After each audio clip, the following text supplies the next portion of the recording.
నమస్కారం. కూటమి ప్రభుత్వం అధికారంలోకి వచ్చింది మొదలు జగన్మోహన్ రెడ్డి గారిని ఈరోజు అరెస్ట్ చేస్తున్నారు, రేపు అరెస్ట్ చేస్తున్నారంటూ వార్తలు మనం వింటూనే ఉన్నాం.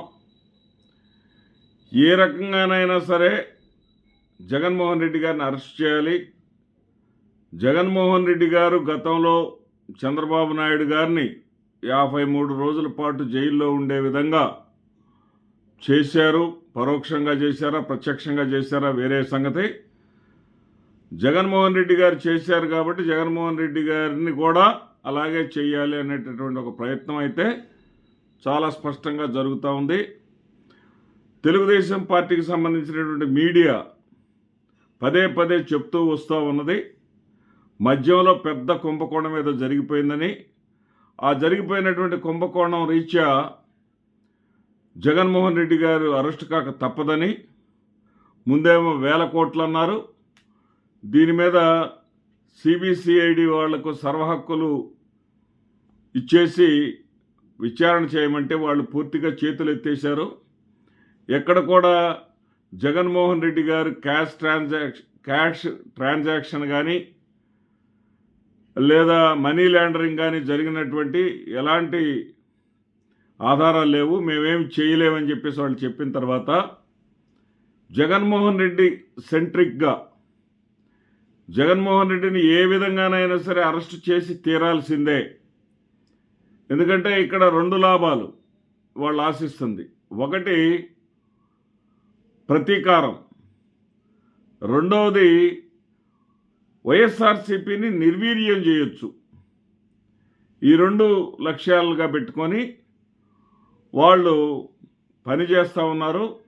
జగన్మోహన్ రెడ్డి గారు సెంట్రిక్గా ఏదైతే ఒక సిట్ని ఏర్పాటు చేశారో ఆ సిట్లో తెలుగుదేశం పార్టీకి అనుకూలంగా ఉండేటటువంటి అధికారులను జాగ్రత్తగా సెలెక్ట్ చేసుకొని ఆ సిట్ ద్వారా జగన్మోహన్ రెడ్డి గారి దగ్గరికి అరెస్టుని తీసుకెళ్ళాలి, జగన్మోహన్ రెడ్డి గారిని అరెస్ట్ చేసి తీరాల్సిందేనటువంటి పట్టుదలతో కూటమి ప్రభుత్వం ఉంది.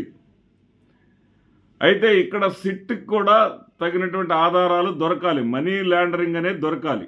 ఇప్పుడు స్కిల్ స్కామ్ కేసులో చంద్రబాబు నాయుడు గారు అరెస్ట్ అయ్యారంటే అక్కడ 371 కోట్ల రూపాయల డబ్బులు ప్రభుత్వానికి పెట్టుబడి పెడతామని చెప్పేసి స్కిల్ స్కామ్ కేసులో దాంట్లో 10% ప్రభుత్వం ఇస్తుంటే 371 కోట్ల రూపాయలు కానీ మీరు ఇస్తే దాదాపు 3400 కోట్ల రూపాయలు పెట్టుబడి పెడతామని చెప్పేసి ఎవరో సంస్థ ముందుకొచ్చిందని, ఆ ముందుకొచ్చినటువంటి సంస్థ చెప్పిన ఆ సంస్థ కాకుండా పరాయి కంపెనీల్లో డబ్బులు వేయటం జరిగింది. ఆ మనీ ట్రాన్సాక్షన్ జరిగింది. మనీ ట్రాన్సాక్షన్కి ఆదేశాలు ఎవరిచ్చారు? అప్పుడు ముఖ్యమంత్రి ఆదేశాలు ఇస్తారు, సహజం ఇది. ఆ మనీ ట్రాన్సాక్షన్ అటువంటి ఆధారాలు ఇక్కడేమి దొరకట్లా. అక్కడ దొరికినాయి కాబట్టి అక్కడ ఆయన అరెస్ట్ చేశారు. అరెస్టు చేసింది ఆధారాలు ఉన్నాయి కాబట్టే ఈరోజు కూడా స్కిల్ స్కామ్ కేసులో ఉన్నటువంటి 58 కోట్ల రూపాయల జప్తు అనేది ఈరోజు కూడా ఈడీ వాళ్ళు దానికి రిలీఫ్ ఇవ్వలేదు, దాన్ని రిలీజు చెయ్యలేదు. ఇది నిజం. అదే విధమైనటువంటి మనీ ట్రాన్సాక్షన్ కానీ ఎలాంటిదైనా సరే జగన్మోహన్ రెడ్డి గారు అవినీతికి పాల్పడినటువంటి ఆధారాలు వీళ్ళకి ఎక్కడ కూడా లేవు. లేకపోయేసరికి వీళ్ళు ఏం చేస్తున్నట్టు వాస్తవానికి ఉండటానికి కూడా అవకాశం లేదు. వీళ్ళు చేసేటటువంటి ఆరోపణలు ఏంటంటే అన్ని రకాల మద్యాన్ని కూడా మార్కెట్లో లేకుండా చేశాడు, కొన్ని రకాలైనటువంటి మద్యాన్ని మాత్రమే ఉంచాడు, డిస్టిలరీస్ కొన్ని బెదిరించి లొంగ తీసుకున్నాడు, కొన్ని మందులు మాత్రమే, అంటే ఇదేదో ప్రాథమిక హక్కులాగా. మద్యపాన నిషేధం అనేమో ఒకవైపున చెప్తూ ఉంటారు, మరొక వైపునేమో మద్యపాన నిషేధానికి ఆయన ఏదో కొంచెం జరిగే విధంగా ఆయన కొంత ప్రయత్నం చేశాడు.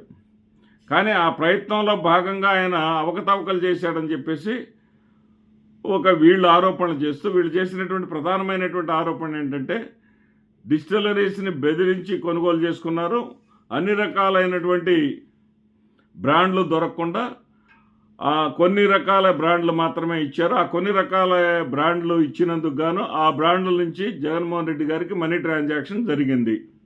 రోజు కట్టలు కట్టలు లెక్క పెట్టారు. ఆ లెక్క పెట్టిన డబ్బులన్నీ అసలు ఆ డబ్బులు లెక్క పెట్టడానికే చాలామంది ఎంప్లాయీస్ని పెట్టారనేటటువంటి కూడా ఐటీడీపీ సోషల్ మీడియాలో మనం చూసాం.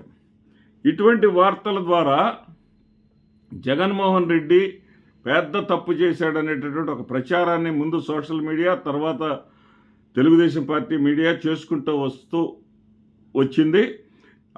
ఆ దిశగా అరెస్టు చేసి తీరాల్సిందే. అరెస్టు చేయకపోతే చంద్రబాబు నాయుడు గారిని అరెస్ట్ చేసినప్పుడు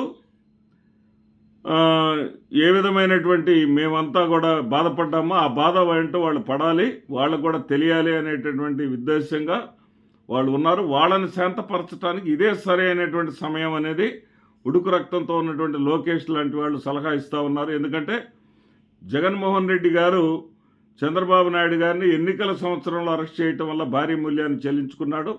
అట్లా కాకుండా మొదటి సంవత్సరంలోనే చంద్రబాబు నాయుడు గారిని జగన్మోహన్ రెడ్డి గారిని అరెస్ట్ చేసి తరువాత 3 ఏళ్ళకు సమయం గడుస్తుంది కాబట్టి ఆ 3 ఏళ్ల సమయంలో ప్రజలు మర్చిపోతారు. ఈ యొక్క సానుభూతి కూడా ఏమీ ఉండదు. అనేకమైనటువంటి కొత్త అంశాలు వస్తాయి. ఉదాహరణకు 2014లో జగన్మోహన్ రెడ్డి గారు 16 నెలలు జైలు చేసినటువంటి సానుభూతి ఉన్నప్పటికీ కూడా రాష్ట్రం విడిపోవటం వల్ల యువకుడైనటువంటి జగన్మోహన్ రెడ్డి గారికి చాలా వయసు ఉంది, అవకాశాలు ఉన్నాయి. కానీ ఇలాంటి పరిస్థితుల్లో అనుభవజ్ఞుడైనటువంటి చంద్రబాబు నాయుడు గారే కావాలనేటటువంటి ఒక చిన్న అంశం డామినేట్ చేయటం వల్ల 1.6% తోటి చంద్రబాబు నాయుడు గెలవటం, 1.6% తేడాతోటి జగన్మోహన్ రెడ్డి గారు ఓడిపోవటం మనకు జరిగింది. అదేవిధంగా లోకేష్ వాళ్ళ ఆశ ఏంటంటే ఇప్పుడు అరెస్టు చేసి ప్రతీకారం తీర్చుకొని కక్షగాన్ని తీర్చుకుంటే రాబోయేటటువంటి రోజుల్లో జనం దీన్ని మర్చిపోతారు, అనేక రాజకీయమైనటువంటి అంశాలు మనం తీసుకొని రావచ్చు అనే దానికి చేస్తూ ఉన్నారు. ఇక్కడ బలంగా ఎక్కడ అనిపిస్తూ ఉందంటే జగన్మోహన్ రెడ్డి గారిని అరెస్ట్ చేయడానికే చంద్రబాబు నాయుడు ప్రభుత్వం కట్టుబడి ఉన్నదనడానికి ఇటీవల జరుగుతున్నటువంటి పరిణామాలు. ఏదైతే గవర్నర్ గారిని అంతకుముందు చంద్రబాబు అరెస్ట్ అయినప్పుడు కేసులో ప్రధానమైనటువంటి అంశం ఏంటంటే గవర్నర్ అనుమతి లేకుండా మాజీ ముఖ్యమంత్రిని అరెస్ట్ చేయకూడదు. కాబట్టి ఆ అనుమతి కోసం ముఖ్యమంత్రి చంద్రబాబు నాయుడు గారు, ఉప ముఖ్యమంత్రి పవన్ కళ్యాణ్ గారు గవర్నర్ గారిని కలవటం జరిగింది.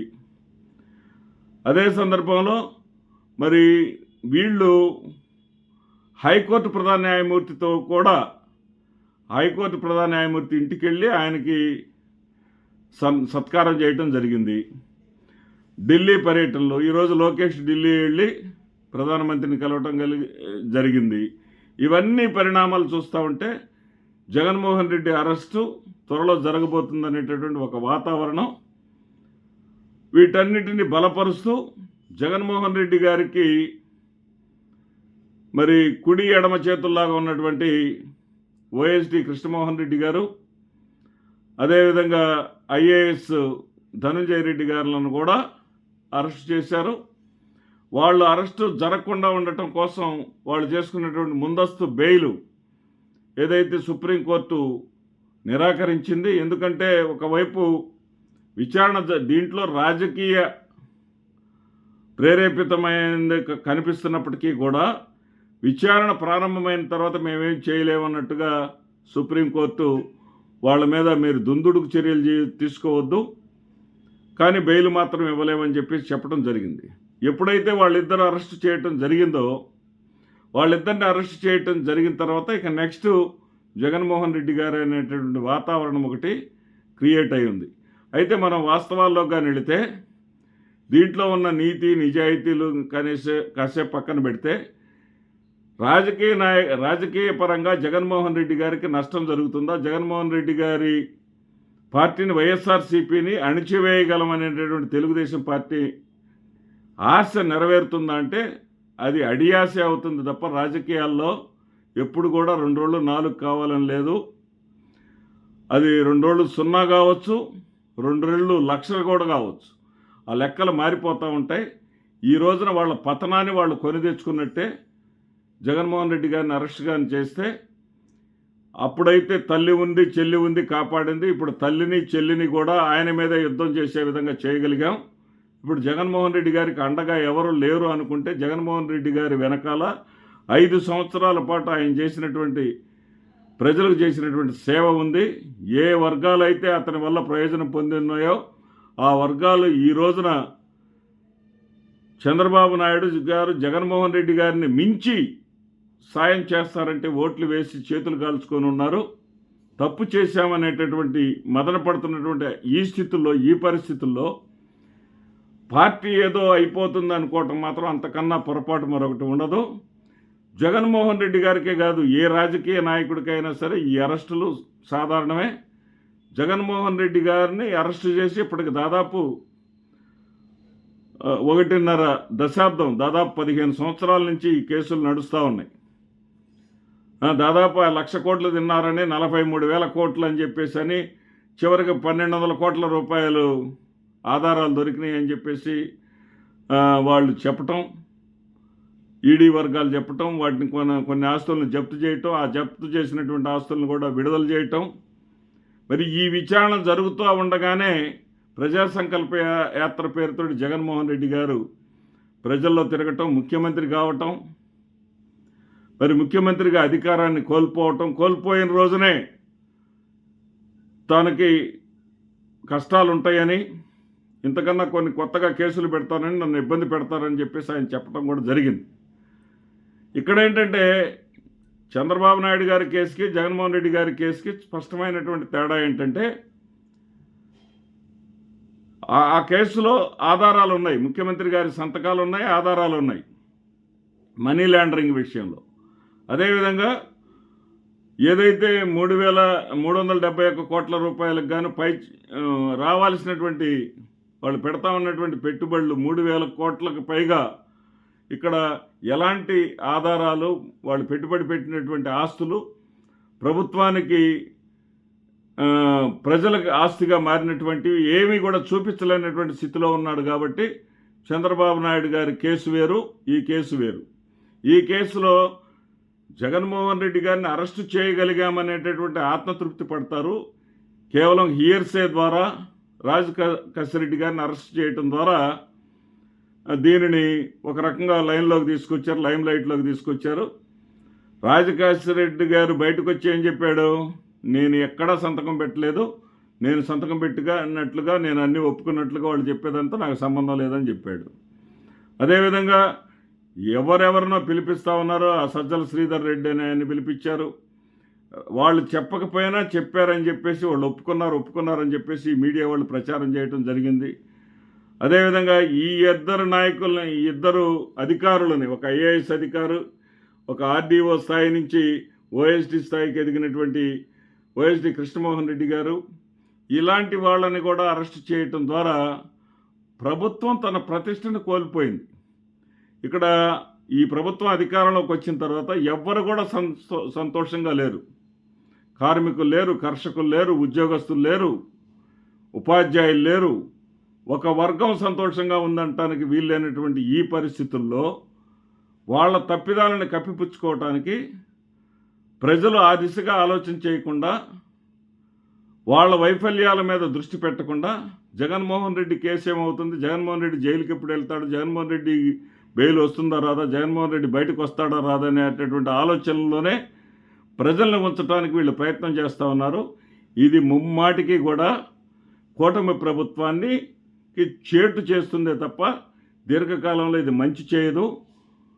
అధికారం కోల్పోవటం కోసమే వీళ్ళు ప్రతీకారానికి పూనుకున్నారనేది త్వరలోనే తెలిసి వస్తుంది. నమస్తే.